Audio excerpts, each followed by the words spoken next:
그리스도와 함께 나의 십자가, 나의 부활에 이르기까지 4월 5일 화요일 사순절 30일째 이미와 아직의 긴장관계. 로마서 8장 30절의 말씀입니다.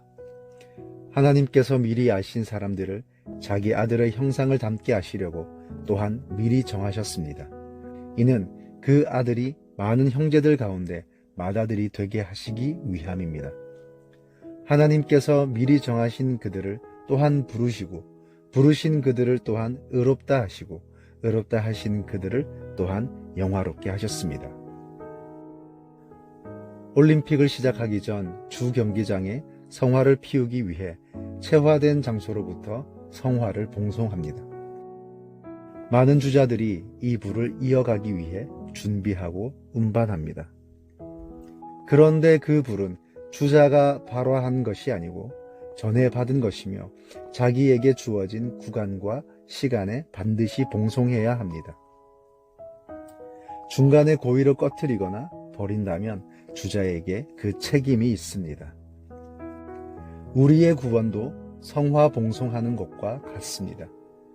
주자가 성화를 생산하지 않은 것처럼 구원을 우리 스스로 일으켜내지 않았습니다.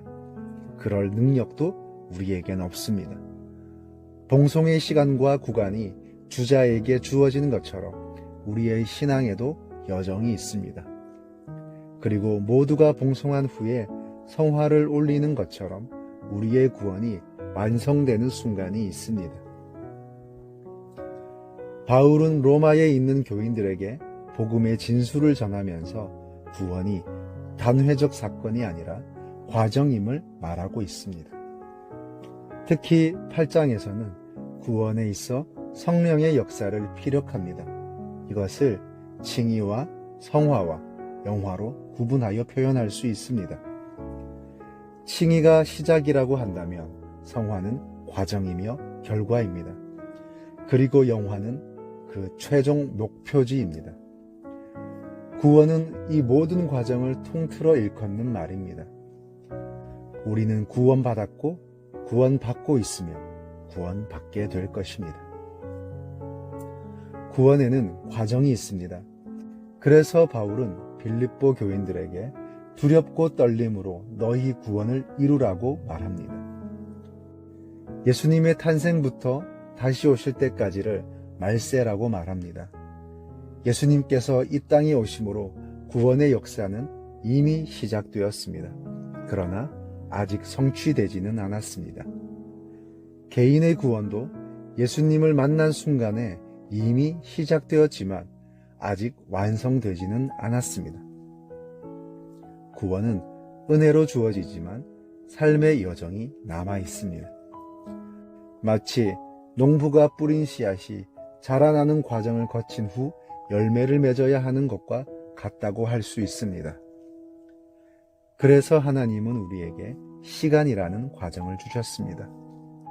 그 시간 속에서 승리하기도 하고 실패하기도 하고 좌절하기도 합니다. 그 시간 속에서 성령의 인도를 받기도 하고 욕심에 끌려 육체의 소욕을 따르기도 합니다. 이웃을 섬기기도 했다가 자기 중심적인 모습으로 무섭게 치닫기도 합니다. 하나님이 주인이 되었다가 여지없이 물질에 그 자리를 내어주기도 합니다. 구원받은 자의 특징은 이런 과정을 통해 거룩함으로 나아가는 데 있습니다. 이 일을 돕고 이끄시는 분이 바로 성령 하나님이십니다. 우리는 그 도우심과 이끄심 가운데 자신을 내어드리며 두렵고 떨림으로 구원을 이루어야 합니다. 중요한 것은 두렵고 떨림입니다. 그리고 아직 완성되지 않은 구원을 이룸에 있습니다. 우리가 좋아하고 자주 하는 말 중에 하나님은 알파와 오메가, 처음과 나중이라는 말이 있습니다. 그래서인지 우리는 시작된 일의 중간 과정을 생략하거나 무시한 채 바로 결론으로 가려는 습성이 있습니다. 과정의 지난함을 버리고 빠르게 해결을 보려 합니다.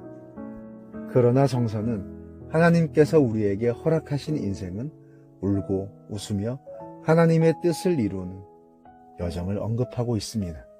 우리의 구원은 이미 시작되었지만 아직 완성되지 않았으므로 그 과정 속에 있습니다. 오늘 나에게 주어진 삶이 고난이고 어려움이어도 마침내 구원의 완성으로 이끄시는 성령님과 동행하는 사순절이기를 바랍니다. 하나님, 제가 언약 백성이라 하여 삶을 간과한 것은 아닙니까? 영광의 무게를 잊은 채 예수님의 십자가 죽음을 값싼 은혜로 바꾼 것은 아닙니까? 구원의 과정이 있음을 인식하여 이미 시작되었지만 아직 성취되지 않은 구원을 두렵고 떨림으로 이루게 하옵소서. 예수님의 이름으로 기도합니다. 아멘.